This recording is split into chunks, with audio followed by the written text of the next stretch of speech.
આજે માગસર વદ દસમ છે, રવિવાર છે, 14/12/2025 વર્ષ છે. જય સ્વામિનારાયણ. ત્યાર પછી શ્રીજી મહારાજે પ્રશ્ન પૂછ્યો છે, એ પુરુષને અંતરમાં કામ વ્યાપ્યો હોય. મેં કાલે પણ કીધું હતું કે જ્યાંથી સ્ટોરી શરૂઆત થાય તે કામ ક્રોધ અને લોભથી શરૂઆત થાય છે. મોટામાં મોટો શત્રુ છે એ કામ છે માણસને. જો મોટાને પાડી નાખનાર હોય તો કામ છે.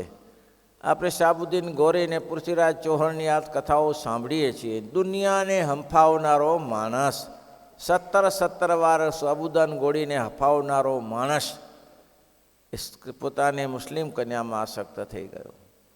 આસક્ત થઈ ગયો હતી, એવો થઈ ગયો કે માણસ મરણ પસંદ કરે છે પણ એ પોતાની આસક્તિ છોડી શકતો નથી.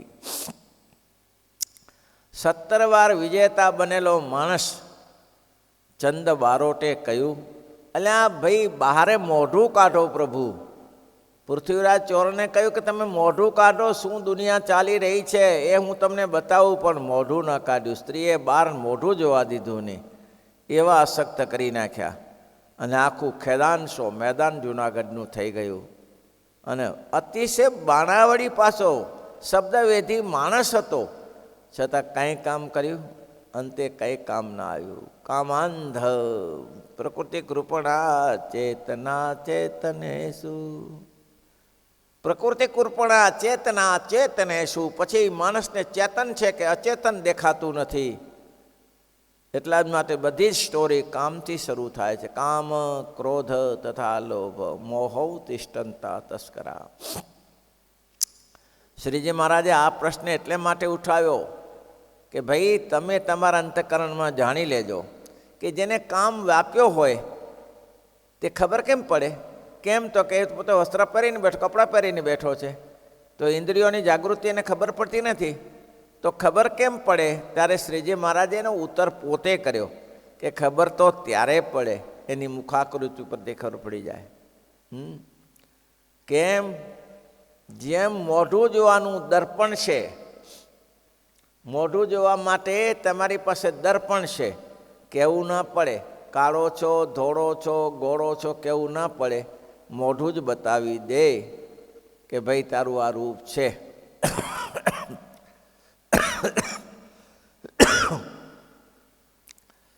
જેમ દર્પણ મોઢું બતાવે છે, ચેતી જવું જોઈએ. દશરથ ચેતી ગયા દર્પણમાં મોઢું જોઈને, સામાન્ય માણસ ચેતી શકતો નથી. રાય સ્વભાવ મુકુર અનુસરહી, રાય સ્વભાવ મુકુર અનુસરહી. બધું ના બિલો કી મુકુટ સમકી નહીં, વદના બિલો કી મુકુટ સમ કરહી. રાય સભાય મુકુર અનુસરહી. રાજ્યસભાની અંદર બેઠા, ગાદી ઉપર આરીસો જોયો અને એને ખબર પડી કે આ મુગટ હવે તાંસો છે. એને ખબર પડી આ મુગટ હવે આને લાયક નથી, હવે આનું પરિવર્તન કરવું, ગાદી આપી દેવી જોઈએ. બસ આટલું જ વિચારી લેવા જેવું છે. પોતાને આટલી ખબર પડી જાય કે હું ક્યાં બેઠો છું, એ દર્પણથી ખબર પડે. અને જીવનનું દર્પણ કયું? તો કે મોઢું, મુખની આકૃતિ ફરી જાય. મુખની આકૃતિ ફરી જાય, કેવું છે કેવું નથી એનું. કેમ? તો કે આકૃતિ જ આખું જીવન બતાવવાની તૈયારી છે. તમે તમારી રીતે વિચારી લો, તમે તમારી રીતે વિચારો, અંતરથી વિચારો. તમે કોઈ એવા કામ કર્યા હોય અને પછી વિચારો કે મારે હારે આવા કામ થઈ ગયા છે, મારે ભગવાનના ધામમાં જવું છે, તો કેમ જવાય? તો તમારું મોઢું શામ થઈ જશે કે હારા કામ તો બહુ ખોટા થયા છે, હવે કે મારે વ્યવસ્થિત કામ કરવું જોઈએ. તે મહારાજે અહીંયા કને કામ પૂરતી વાત નહીં, આ મોઢું છે એ દર્પણ છે. મોઢાને દર્પણ ગણીને કર્યું કે મોઢામાં બધું દેખાઈ લેશે. છેવું લખ્યું તે ભલભલા વ્યાસ મુનિએ 17 પૂરણ કર્યા અને જ્યારે મનની ચિંતા દૂર ના થઈ ત્યારે પહેલાં એ કહ્યું કે ભાઈ 17 પૂરણ કર્યા, હજી મારી ચિંતા દૂર થતી નથી, તો 18મું બનાવો, થઈ જશે. શું? તો કે ભગવાન ચરિત્ર. એને ખબર કેમ પડી? કે તમારું મુખ મલિન છે? તો કે એનું કારણ તો કે કારણ એક જ છે કે મને આત્મશાંતિ થતી નથી. ત્યારે એને કહ્યું આત્મશાંતિ કરવા માટે એક જ છે, ભગવાનના ચરિત્ર. અને કામ, ક્રોધ, લોભ છે ને એને પાછા હટાવ્યા હઠે નહીં. એને પાછા જો હટાવવા હોય તો તમારે એક જ કામ કરવું પડે. શું? ભગવાનના ચરિત્ર સાંભળ્યા કરો, ભગવાનના ગુણાનુવાદ કર્યા કરો. ભગવાનની એટલું બધું શાંત નથી તત્વજ્ઞાન. તત્વજ્ઞાન કરતાંય ભગવાનના ચરિત્રને સાંભળ્યા કરો બસ. અને એમાં ઇન્દ્રિયો શાંત થઈ જશે. મહારાજ કે વસ્ત્ર ઢાંક્યું હોય ત્યારે તેનો ઉત્તર પોતે કર્યો છે, કામ વ્યાપે તેના નેત્ર આદિ સર્વે ઇન્દ્રિયો ચંચળ થઈ જાય. એક નહીં, બધી ઇન્દ્રિયો ચંચળ થઈ જાય. ઘણી વાર તો ક્રોધ કે કામમાં થરથર કંપતો હોય છે. એને કોઈ લાકડી લઈને મારતું નથી તો કરતો તાવ નથી ચડ્યો તો કંપતો કેમ હોય? બસ કામ, ક્રોધ અને લોભના વેગથી. એને નક્કી કર્યું હોય કે આટલી વસ્તુ મળવી જોઈએ, ના મળી, ક્રોધિત થઈ જાય, લોભ પણ આવી જાય, બધું આવી જાય. એટલે મહારાજ કે એ સર્વે ઇન્દ્રિયો ચંચળ થાય ત્યારે જાણવું છે કામે વ્યાકુળ થયો છે, આંખો લાલચોળ થઈ જાય ત્યારે ખબર પડે કે આ વસ્તુ આમ જ છે. વળી શ્રીજી મહારાજે પ્રશ્ન પૂછ્યો, જેનો ચંચળ સ્વભાવ હોય તેને શાંત થવું. ચંચળ સ્વભાવ હોય તેને શાંત થવું હોય દરેકના સ્વભાવ. કારણ કે આ સ્વભાવો આ જન્મના નથી, સ્વભાવો પૂર્વજન્મના લઈને આવ્યા છે. સ્વભાવો પૂર્વજન્મના લઈને આવ્યા છે. એટલે એ બધું રહેવાનું શરીરમાં. આ જીવ ઘણીવાર માકડો થયો હશે ને, વાંદરો થયો હશે ને, તો વાંદરો થયો હશે એના સ્વભાવ ચંચળ નહીં હોય. વાંદરો બુઢિયો થઈ જાય શું ગુલાંઠ ભૂલે? વાંદરો ગુલાંઠ ના ભૂલે. વાંદરાની ચંચળતા છે જ. અને એમાંથી કદાચ મનુષ્યનો જન્મ થયો હોય તો આવું થાય. ભાઈ સ્વભાવથી મેં એક સરસ વાત સમજાવી હતી રામાનુજ આચાર્યના ગુરુ જામના આચાર્યની. રામાનુજ આચાર્યના ગુરુ જામના આચાર્ય થાય સ્વભાવ.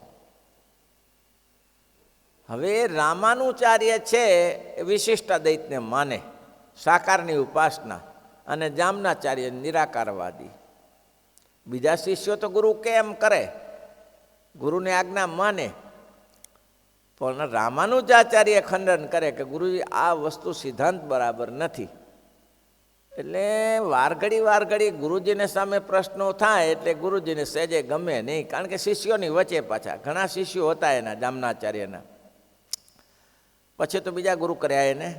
પછી જામનાચાર્યના ઘણા શિષ્યો હતા અને એની સ્પષ્ટ નિરાકારવાદી.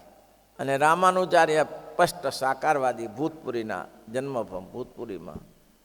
એને શું કહે છે, પેલા રાજીવ ગાંધીને મારી નાખ્યો સિટીને શું કહે છે? તિરુમલમ કે તિરુમલમ. એ તિરુમલમને ભૂતપુરી કહે છે. તે ભૂતપુરીના પોતે જન્મભૂમિ. એની ત્યાં તે મકાન છે, એમાં બધું પ્રદર્શન મૂકેલું છે. તો પોતે ત્યાંના પણ શુદ્ધ સાકારવાદી. ભગવાને ક્યાંથી મૂકેલા હોય ને, કારણ કે શંકરાચાર્ય નિરાકારવાદનું પ્રતિપાદન થયું તો સાકારવાદનું પ્રતિપાદન કરે કોણ? તો બસ અને રામાનુચાર્ય પૃથ્વી ઉપર આવ્યા. હવે થયું શું કે મેં કીધું ને કે આ પૂર્વની સંસ્કૃતિ, તો જામનાચાર્યની પૂર્વની સંસ્કૃતિ એટલે શું? તો કે મૂળ બાબત એવી હતી કે આ જામનાચાર્યએ નક્કી કર્યું કે હવે આ રામાનુજાચાર્યને રખાય નહીં, મારી નખાય. પણ મારવો કેવી રીતે? કારણસર તો કાંઈક કોઈ કારણ બતાવીને મરાય. એટલે મારવા માટેને યાત્રા ગોઠવી કે આપણે જઈએ બધા યાત્રામાં, એકથી બીજે સ્થાને, ત્રીજે સ્થાને જઈએ અને યાત્રા કરીએ અને પ્રસાદીની જળ હોય તેમાં આપણે બધા સ્નાન કરીએ અને તેમાં રામાનુજાચાર્યને ડૂબાડી દેવાના ભેગા થઈને. આ ખબર ના પડે ભાઈ નાવા ગયા ને ડૂબી ગયા, પતી ગયું, એમાં કોઈ તમને મળી ન શકે. પછી શું એદાણ ના મળીશ, આવું નક્કી કર્યું. પણ જે દિવસે નાવાનું હતું તેથી આગલી રાત્રે એવું પ્રકરણ બન્યું કે જામનાચાર્ય જે ગામમાં રોકાયા હતા તે ગામમાં એક ભાઈને બ્રહ્મરાક્ષસ વર્ગ્યો. બ્રહ્મરાક્ષસ એટલે પહેલાંને ખબર પડી કે આવા મોટા સંત આવ્યા છે, તેની પાસે જઈએ. અને બ્રહ્મરાક્ષસની પાસે આવ્યા. અને એની પાસે જે હતા તે આવ્યા બ્રહ્મરાક્ષસને લઈને. અને ગુરુજીને કહ્યું, ગુરુજી આપ સમર્થ છો, કેટલાય શિષ્યોને ભણાવો છો, અમારે આ ઉપદ્રવ થયો છે, તમે આ ઉપદ્રવ દૂર કરો. પણ ગુરુજી મથ્યા પણ કોઈ ઉપદ્રવ દૂર ન થયો. થાકી ગયા ગુરુજી, જામનાચાર્ય થાકી ગયા. જામનાચાર્ય થાક્યા પછી પેલા રાક્ષસ બોલ્યો, બ્રહ્મરાક્ષસ બોલ્યો, તારા જેવા હતર આવે ને તોય મને મારો વાળ વાંકો ન થાય. તારા જેવા હતર મારે ત્યાં આવે તોય તારો વાળ વાંકો ના થાય. તો કે તારું નિકાલ કેવી રીતે થાય? મારો નિકાલ રામાનુજાચાર્યથી જ થાય કે બોલો. એટલે એ તો મારો વિદ્યાર્થી, એનાથી જ નિકાલ થાય. અને જામનાચાર્યને પોતાનો ઇતિહાસ કહ્યો કે તમે કોણ છો, તમે જાણો છો? તમે આ રામાનુજાચાર્યને મારવા માગો છો? તમારી બુદ્ધિ કેટલી છે તમને ખબર છે? તમે કોણ હતા પૂર્વમાં, તમને આજ શું છે? તમે જીવજંતુ માર્યા હો તો તમને આજ શું દે? કે તમને કોઈને મારવાનું જ શું છે?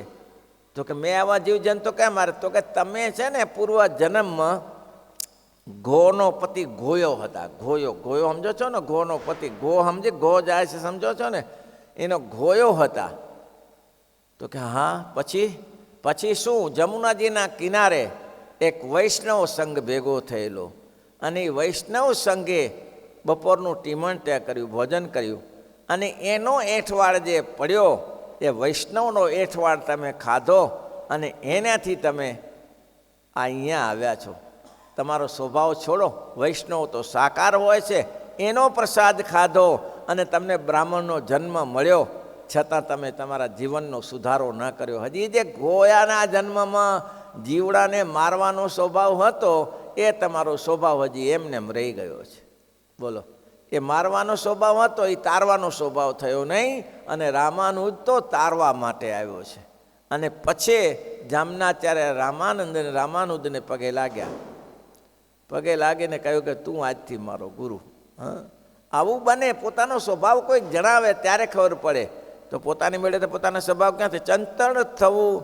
અને મહારાજ કે શાંત હોય તેને ચંચળ થવું, શાંત હોય તેને ચંચળ થવું, ચંચળ હોય તેને શાંત થવું. હવે શાંત હોય તો શું? મરદાલ જેવો પડ્યો રહે. શાંત હોય, ચંચળ હોય, પેલો સ્વભાવ ચંચળ હોય તેને શાંત થવું. કારણ કે મરકટની વાંદરાની પ્રકૃતિ લઈને આવ્યો હોય, કૂતરાની પ્રકૃતિ લઈને આવ્યો, ક્યાં ને ક્યાંથી જન્મ્યો હોય, ભાઈ તમને ખબર ના પડે. આ ભગવાન અને ભગવાનના સંતોમાં એ કૂતરા રહે છે ને, એ કાયાભાઈ થઈ ગયા. કાયાભાઈ એ ગઢપુરના આજુબાજુના ગામના, મહારાજ ગઢપુરમાં બિરાજે છે. કાયાભાઈ મુસ્લિમ જાતે દર્શન કરવા માટે આવ્યા. આ કૂતરા ભાગ્યશાળી છે, ગાયો અને ભેંસો ભાગ્યશાળી છે, અહીંયા ઠાકોરજીનો પ્રસાદ મળે છે. કાયાભાઈ દર્શન કરવા માટે આવ્યા. પછી શ્રીજી મહારાજના દર્શન કર્યા, બેઠા સત્સંગમાં, અને પછી સમય થયો એટલે મહારાજ કે આજ્ઞા લીધી, જવું મહારાજ? તો કે જાઓ.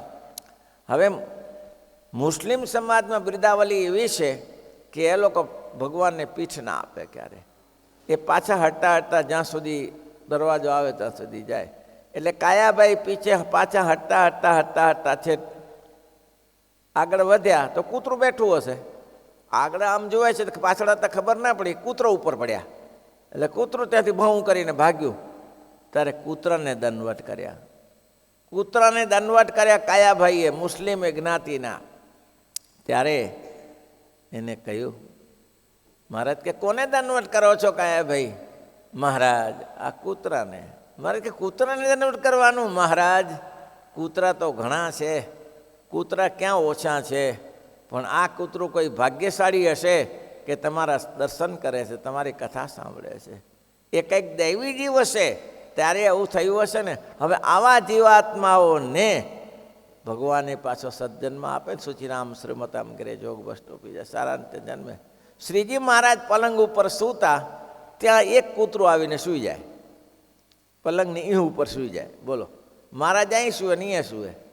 એ સોમલા ખાચરને એમ થયું કે મારો બધું આ તો કેવું ખરાબ કહેવાય, અમે સેવક બેઠા છીએ અને કૂતરું ત્યાં જ બેસે, પાછું ઈહ ઉપર જ ચડી બેસે. બોલો, અને સોમલા ખાચરે ભમકાવીને એક અંદર ગોફણીઓ પોતાની જોડીમાં આમ કરીને માર્યો. મહારાજ ઉપર શું કર્યું સોમલા ખાચર? અરે મહારાજ આ કૂતરું દરરોજ અહીંયા બેસે છે. પણ એનામાંથી આટલી મોટી સજા છે, આ તો અડધું કેર તોડી નાખી દે કૂતરાની. ના મહારાજ ખેસ્યું જ હતું. કે ખેસિયામાં મારે જે પાંચસરી પડ્યું તેનો વિચાર ના કર્યો, ખેસ્યું જ હતું કે પાંચસરી હતું. તો આ ભાગ્યશાળી નહીં હોય કૂતરા? આ કૂતરા ભાગ્યશાળી નહીં હોય? એ ભાગ્યશાળી હશે, પણ જન્મ ક્યાં થયો? કૂતરાનો, વાંદરાનો. કોઈ વાંદરાનો કૂતરાનો જન્મ થયો, સ્વભાવ તો ચડતા વાર લાગે ને ભાઈ. એટલે મહારાજને કહેવું પડ્યું કે મહારાજ કે આ માથે બાંધ્યું કપડું ધોવું તો લગારે એમ ધોઈ તો ધોવાઈ જાય, સાફ થઈ જાય. પણ આ મોદને ધોવી હોય તો એ તો અઠવાડિયું ગરમ પાણીમાં પલાળી રાખીએ ને પછી સાબુ નાખીને ધોઈએ ત્યારે સાફ થાય. તેમ જેને પૂર્વના સંસ્કાર છે, પૂર્વના જન્મ છે, એ આ સત્સંગ મળ્યો છે. સત્સંગ દૂધપાક જેવો છે. સત્સંગ તો દૂધપાક જેવો છે, પણ અંદર કાંકરી રહી જાય. હારી ચોખા નાખે ને એમાં કાંકરી રહી જાય એટલે એ કચડ કચડ થાય. કાંકરી રહી જાય, કચડ કચડ થાય ને, તેમ પૂર્વનો સ્વભાવ છે એ કચડ કચડ થાય. એટલે મહારાજ કહે છે કે ચંચળ હોય તેને શાંત થવું જરૂરી છે. એ કાંકરા કાઢી નાખવાના દૂધપાકમાંથી, નહીં તો એ કચડ કચડ કરશે દૂધપાકમાં કાંકરા. મહારાજ કે એવું વિચારે હું કોણ છું. જો એ જ આવ્યું ને, હું કોણ છું? હું આત્મા છું. હું કેટલા જન્મ ધરીને આવ્યો છું. વાસંસી જીર્ણાની જથા વિહાય નન્યાની ગૃહણાતિ નવો પ્રાણી તથાપી શરીરના વિહાય જીર્ણા નન્યાની સંયાતિ નવાની દેહી. વસ્ત્ર શરીર ઉપર ઉતારીને ફેંકી દે છે, એનો કોઈ ખરખરો નહીં કરતો. તૂટી જાય તે ખરખરો કરે છે? વસ્ત્ર ઉતારીને ફેંકી દે એનો કોઈ ખરખરો ના કરે. જૂનું થઈ ગયું, ફેંકી દીધું. તો વસ્ત્ર જેમ ફેંકી દઈએ તેમ આ જીવાત્મા દેહને ફેંકી દે છે. આત્મા તો શુદ્ધ જ છે. એટલે મહારાજ કે હું આત્મારૂપ છું, આકાશની પેઠે નિર્લેપ છું. આવા જન્મ ઘણા ધરીને આવ્યો છું, અને હજી જો પ્રભુ ભક્તિ નહીં થાય તો આવા જન્મ ધર્યા સિવાય છૂટકો નથી. આ આત્મવિચાર કરવો. હવે મારે ભગવાન અને સંતોની સેવા કરી લેવી છે. હવે આ જન્મે કરીને બીજું ઘણા એવા હતા ભાઈ, મેં ઘણા એવા જોયા છે કે ક્યાંય ઝાલ્યા ના ઝલાય, પણ અમુક ઉપર પછી એવા શાંત થઈ જાય. કોઈ સંતનો સમાગમ મળી જાય પછી એવા ચંચળ લોકો શાંત થઈ જાય, અખંડ ભગવાનનું ભજન કર્યા કરે. એવા ઘણા જોયા છે. રામજી ભંડેરી હતા, બહુ તોફાની હતા. કચ્છમાં સુખપુર ગામના હતા. મમ્મી પાછલી જિંદગી જોઈએ નહીં. અખંડ મંદિરમાં 2-4 કલાક બેઠા રહે, ભગવાનનું ભજન કરે, ભક્તિ કરે, ધ્યાન કરે. કેમ? સંતનો સમાગમ. બસ સંત સમાગમ બંનેમાં જરૂર છે. ખાલી આટલું એવો વિચાર, હું જે આત્મા છું, અલિંગ છું. હું પુરુષ નથી, સ્ત્રી નથી, પશુ નથી, પક્ષી નથી, અલિંગ છું. અને હું આત્મારૂપ છું. આત્મા છું, અલિંગ છું, આકાશની પેઠે સ્થિર છું. એવે વિચારે કરીને ઉપસમ અવસ્થાને પામે તો ચંચળ હોય શાંત થાય. ઉપસમ અવસ્થાને પામે. ઉપસમ અવસ્થા એટલે સ્થિત પ્રજ્ઞ થઈ જાય. સ્થિત પ્રજ્ઞ કા ભાષા સમાધિષ્ઠ કે સ્થિતધિનું લક્ષણ શું? અશોચ્યાનનું શોચ્યમ ત પ્રજ્ઞાવાદસ્થ ભાષતે ગતાસુન ગતાસુષ્ટ નાનું શોચંતી પંડિતા. પૃથ્વી ઉપર ઘણું બધું થઈ રહ્યું છે. કેટલાક મરે છે ને કેટલાક જન્મે છે. અશોચ્યાનનું શોચ્યમ તમ. શોક કરવા યોગ્યનો શોક કરે છે. મરી જાય એનો શોક શું કરવાનો? મરી જાય એનો શું શોક કરવાનો? એની કોઈ ટ્રીટમેન્ટ નથી. મરી ગયાની ટ્રીટમેન્ટ. જીવે છે એની ટ્રીટમેન્ટ. ડૉક્ટરો પણ મરી ગયેલા મરદાની કોઈ ટ્રીટમેન્ટ કરતા નથી કે જવા દો ત્યારે પતી ગયું, પૂરું થાય. જીવતા છે ને જીવડાવવાનો પ્રયત્ન કરો.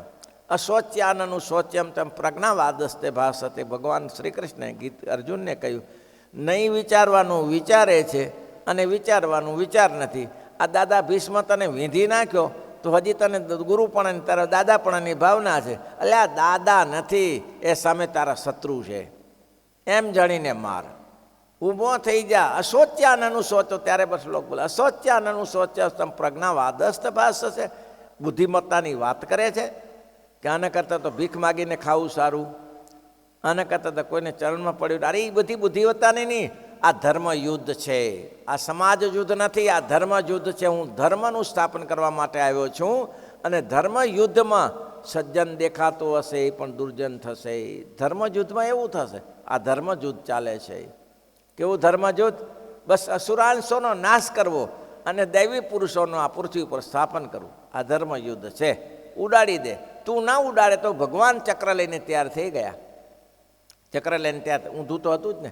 દોણા ત્યારે એને ખબર નથી કે આ દુર્યોધન છે, મગજનું દહીં છે, ખબર નથી. તો દાદા ભીષ્મને ખબર નથી, કૃપાચાર્યને ખબર નથી. આ બધા જાણતા નહોતા કે કોઈ કામનો નથી દુર્યોધન. વિદુરજીએ સ્પષ્ટ શબ્દમાં કહ્યું હતું ધૃતરાષ્ટ્રને, તમે જો આને કાઢી નહીં મૂકો તો રાજ્યનો વિનાશ થશે, રાસ થઈ જશે, તમારું કંઈ નહીં રહે. આને કાઢી મૂકો તો તમે બચી જશો. મોહાંધ ન કાઢ્યું. એવું છે. અશોચ્યાનનું શોચસ્તમ પ્રજ્ઞાવાદસ્ત ભાષસે ગતાસુન ગતાસુસ્ત નાનું શોચંતી પંડિતા. એટલા માટે એમ કહે છે અલિંગ બની જાવું, આત્મારૂપ બની જાવું, આકાશની જેમ નિર્લેપ બની જાવું. બસ સ્થિર થઈને ભગવાનનું ભજન કર્યા કરો. ભગવાન મળ્યા છે એથી કોઈ મોટી પદવી નથી. આ કરી લેવા જેવું છે. આવું મળે નહીં. આવો સત્સંગ મળે? આવો સત્સંગ ક્યાંથી મળે? કયો ભગવાન અને સંતો અને સત્સંગને કથાને વાર્તાને કોઈ જન્મે મળ્યું નથી. ત્યારે આ જન્મે મળ્યું છે. હવે સાવધાન થઈ જવાય. બસ આ જ વિચારવાનું. પછી કહે છે ચંચળ હોય તેને શાંત થવું, અને શાંત હોય તેને ચંચળ થવું. તેને કેવી રીતે થવું? પહેલો તો ઉપાય બતાવ્યો. પહેલો ઉપાય બતાવ્યો. શું ઉપાય બતાવ્યો? કે કેટલાક જન્મ ધરીને આવ્યા છે તો ચંચળપણું રહ્યું છે. એમના જામનાચાર્યનું દૃષ્ટાંત આપ્યું કે પોતાનો પૂર્વનો સ્વભાવ રહી ગયો છે. પૂર્વનો સ્વભાવ રહી ગયો છે, પણ અહીંયા આ સત્સંગમાં જોગ મળ્યો છે એ મોટી વાત છે. પૂર્વનો સ્વભાવ રહી જાય છે પણ જોગ મળ્યો છે, પણ તેને આત્મારૂપ માનીને એને સ્વભાવ ટાળી નાખો. પછી હવે બીજું બતાવે, શાંત અને ચંચળ થવું હોય તેને તો ભગવાન અને ભગવાનના ભક્તોનું મહાત્મા જાણવું જોઈએ. શું મહાત્મા જાણવું જોઈએ? આ ન મળે, એ ન મળે. માત્રા ધંધાની મેં વાત કરી હતી ને, વાત સાંભળવા જ આ જગ્યાએ પ્રસંગે યોગ્ય છે. આવું ના મળી શકે. એના બાપને માનસિકને માત્રા ધંધાલાને મારી નાખ્યો. હવે મારી નાખ્યા પછી એનું વેર લેવું હતું. એટલે આજુબાજુના લોકો તો આ ખરાબ કરનારાની કમી નથી, સજ્જનોની કમી છે. આ જગતમાં દુષ્ટ લોકોની કમી નથી. ઢગલા બંધ મળી જશે તમને, તમને પ્રોત્સાહિત કરાવનારા, ચડાવનારા. આ ખોટું છે, આમ ના કરાય. હવે એવું થતું હશે. સ્વામી તો કે આપણાથી જરૂર થાય, આપણે તો ગ્રસ્ત કહેવાઈએ. બધું એનું ના મનાય. સ્વામીને શું ખબર હોય? ના માને હારા. સ્વામી કહે તો એ વસ્તુ મનાય નહીં. મહાપુરુષને વચન વાતો નથી, કેટલી વાતો કહી પણ મનાય નહીં. વાતો કેટલી કે સ્વામી પણ મનાય નહીં. મહારાજ કહેતા, સંતો કહેતા કે આ બધી વાત માનશે તો કે ના માને, પણ થોડું ઉતરશે તો કામ થઈ જશે. દવા હોય, છોકરું હોય એને દવા પાવા જાય, પછી છોકરું દવા પીએ નહીં, થૂથું કરીને થૂકી નાખે. પણ થોડી તો ગઈ ને. થૂથું કરીને થૂકી નાખે પણ દવા મોઢામાં નાખી કે નહીં? તો મોઢામાં દવા નાખી છે ને એટલી અસર કરશે. બીજે દિવસ બીજો થોડો ડોઝ આપી દઈશું. નાખેલી દવા નિષ્ફળ નહીં જાય, નિષ્ફળ નહીં જાય. પેલા એક ભગત કહેતા હતા કે સ્વામિનારાયણનો ખાધેલો રોટલો નિષ્ફળ નહીં જાય. આ એક દવા જ છે. સ્વામિનારાયણનો રોટલો કોઈ કે ખાધો ને એ ઠાકોરજીનો ધરાવેલો રોટલો નિષ્ફળ નહીં જાય. આજે ને એને કાલે બોલશે. બોલે બોલે ને બોલે. એવું છે. તો મહારાજ કે મહાત્મા ભગવાન અને સંતનું મહાત્મા સમજવું કે આ કોઈ બ્રહ્માંડમાં ન મળે એવા ભગવાન અને સંત મળ્યા છે.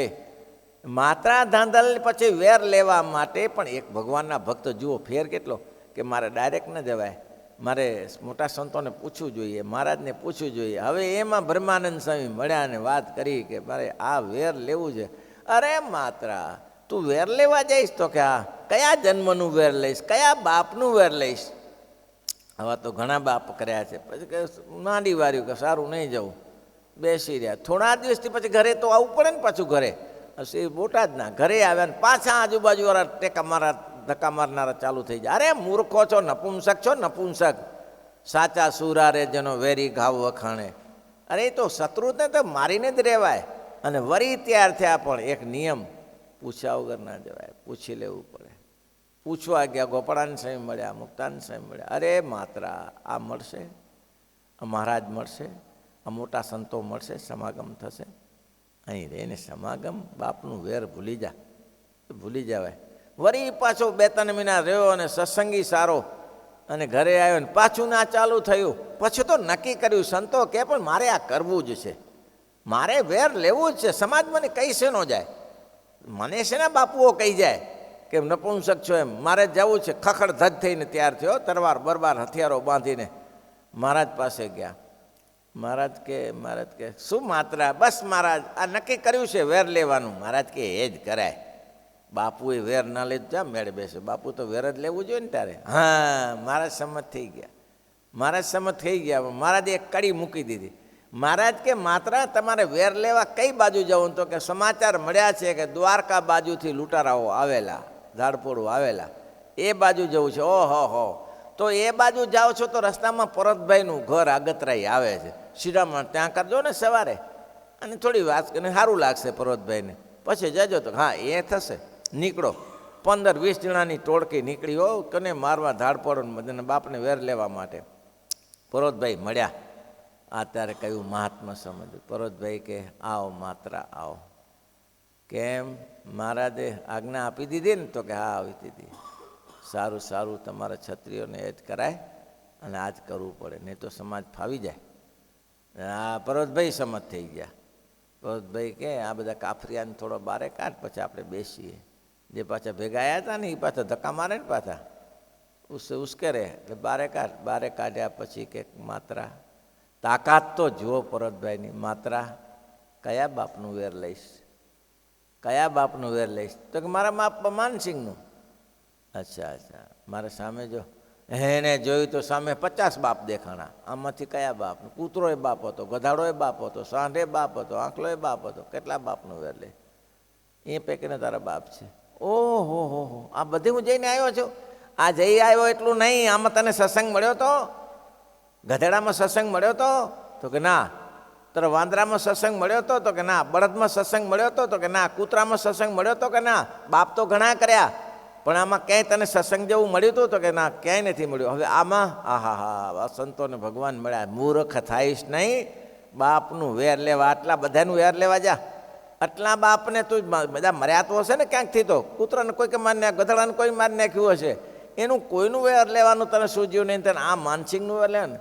અને માત્રો ચેતી ગયો. અલ્લાહને કહે તમે જાઓ બાપા જાઓ, મારે તમારી સાથે કાંઈ લેવા દેવા નથી. શું કરવા મારી પાછળ પડ્યા છો? મારે મારી રીતે રહેવા દો. એને બધાને કાઢી મૂક્યા અને છેવટે મંદિરમાં આવીને માત્રાધાંતલે જમાવી દીધું કે સ્વામી હવે ક્યાંય જવું નથી. બસ ત્યારે આ જ કરાય. કેમ આ ભગવાન સ્વામિનારાયણ મળશે? કોઈ જન્મમાં મળ્યા છે તે તને આ જન્મમાં મળ્યા છે અને છોડીને બીજી જગ્યાએ જાય? તમારું ને મારું ભાગ્ય તો એ છે કે આપણે ક્યાં ઓછા રખડ્યા હશું. ત્યારે આપણે સાપે થયા હશું. કેટલા ડેટકા ખાધા હશે? નહીં ખાધા હોય. ત્યારે કૂતરા થયા છે, મળમૂત્ર નહીં ખાધા હોય. અત્યારે હી થઈ જાય છે ને. અત્યારે કેવી એલર્જી આવે, જોઈ તો એલર્જી ચિત્રી ચડી જાય ને. એ બધું આપણે કરીને આવ્યા છે. આપણે કરીને આવ્યા છે. કૂતરા ગધેડા બિલાડા બધા થયા હશે. માંસના લોચા સિવાય શું ખાધું હશે? પણ ક્યાંક ફાવી ગયા છીએ, ક્યાંક કડી સારી મળી જઈ છે ભગવાનની કૃપાએ કરીને. ભાઈ ના મળે હો, ક્યાંક મળી જઈ, ક્યાંક સેવા થઈ ગઈ હશે અને ક્યાંક મોટા પુરુષને રાજી કર્યા હશે. જીવ ફૂલઝાડ થયો હશે, ભેંસ થયો હશે, ગાય થયો હશે, લીમડો પીપળો થયો હશે, જ્યાં ભગવાન કે ભગવાનના સંત બેઠા હશે. હા, ક્યાંક ક્યાંક કામ થઈ ગયું છે ભાઈ. આવું ના મળે, ક્યાંય ન મળે. ક્યાંક મહારાજની દયા થઈ ગઈ છે અને સંતનો સમાગમ થયો છે. વાત સારી છે, પણ હવે ટાઈમ વધારે થઈ ગયો છે ભાઈ. વાત સારી છે ભાઈ, થવા દો. આજ રવિવાર જ છે ને. ના ના ભાઈ, મહાપૂજામાં જવાનું છે પાછું આવતીકાલે. તો મહાત્મા જાણું એમ કહ્યું મહારાજે. શ્રીપતિ સીધારામ સર્વદે